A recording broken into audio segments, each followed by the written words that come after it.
How to disable debug mode on WordPress with cPanel. In this tutorial, I will show you every step to disable debug mode on WordPress. Let's open the browser. On the browser, enter into your cPanel account. You can do that by going to your domain name /cPanel. Log in to your cPanel. Now you are on your cPanel account. Click on File Manager. Now click on the folder public_HTML. This is the folder where you usually have the files for your WordPress site. If you have a different path, you can use that path. You will have here multiple files.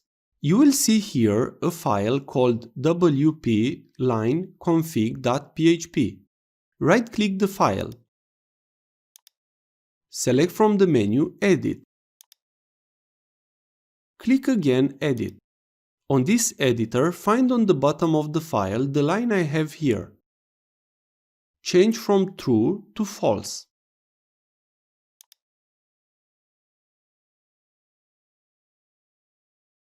After that, save the file to make changes.